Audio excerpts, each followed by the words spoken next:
Assalamualaikum. Saya Yuna Mustikasari dari kelas Web System dan Security. Saya di sini akan mempresentasikan tentang keamanan informasi. Apa yang dimaksud dengan keamanan informasi? Keamanan informasi adalah bagaimana kita dapat mencegah penipuan atau chatting, atau paling tidak mendeteksi adanya penipuan di sebuah sistem yang berbasis informasi, di mana informasinya sendiri tidak memiliki artifisi. Dan keamanan informasi ini memiliki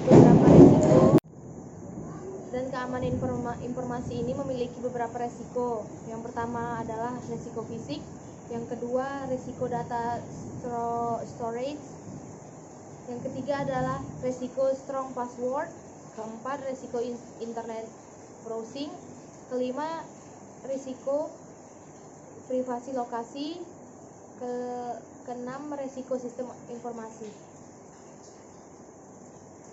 Adapun beberapa kontribusi terhadap risk. Laurie Brown menyarankan menggunakan risk management model untuk menghadapi ancaman.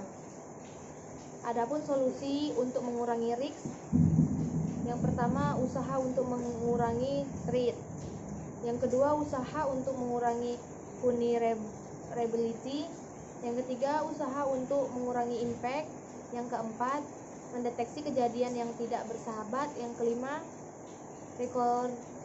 recover dari kejadian. Klasifikasi terhadap kejahatan komputer. Keamanan yang bersifat fisik, physical security adalah lubang keamanan yang bersifat fisik, artinya bisa bersentuhan seperti akses orang di gedung, peralatan, dan media yang digunakan. Beberapa contoh kejahatan komputer yang bisa diakses dari lubang keamanan yang bersifat fisik.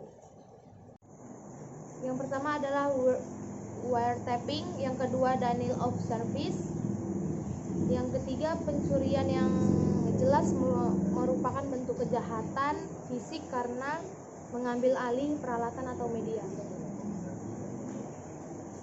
Keamanan yang berhubung dengan orang atau personal, lubang keamanan yang berkaitan dengan hak akses. Contohnya sebagai user yang memanipulasi hak aksesnya menjadi administrator. Yang kedua yaitu sistem. Apa itu sistem? Sistem adalah sekumpulan elemen atau sistem yang saling terkait untuk terpadu dengan maksud untuk mencapai tujuan.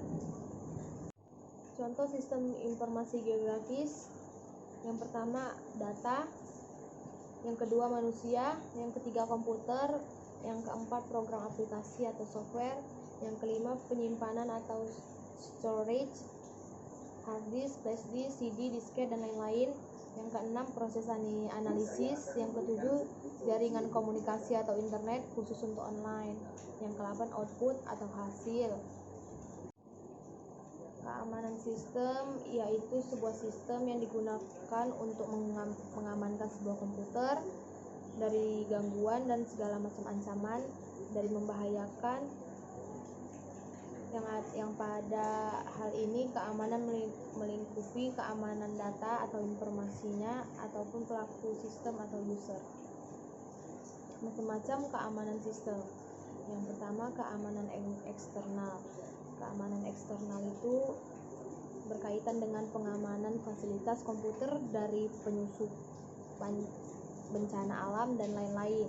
Keamanan interface berkaitan dengan identifikasi, pemakaian sebelum mengakses program dan data.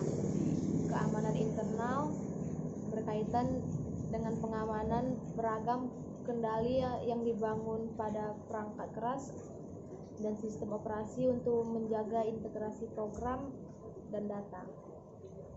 Ruang lingkup keamanan sistem.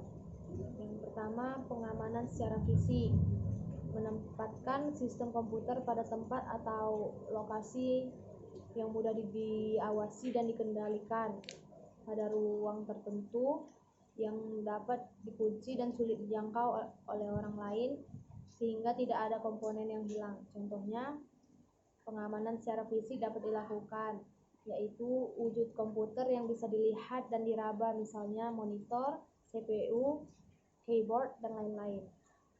Pengamanan akses dilakukan untuk PC yang menggunakan sistem operasi lagging atau penguncian dan sistem operasi jaringan. Tujuan untuk mengantisipasi kejadian yang sifatnya disengaja ataupun tidak disengaja.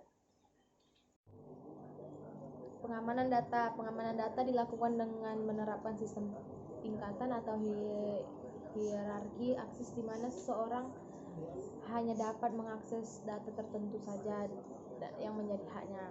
Untuk data yang sifatnya sangat sensitif dapat menggunakan password atau tanda sandi. Pengamanan komunikasi jaringan. Pengamanan komunikasi jaringan dilakukan dengan menggunakan kriptografi, di mana data yang sifatnya sensitif dienkripsi atau disandikan terlebih dahulu sebelum ditransmisikan melalui jaringan tersebut. Baiklah, ini hasil dari presentasi saya. Lebih dan kurangnya saya mohon maaf, dan saya akhiri dengan wabillahi taufiq wa hidayah. Wassalamualaikum warahmatullahi wabarakatuh.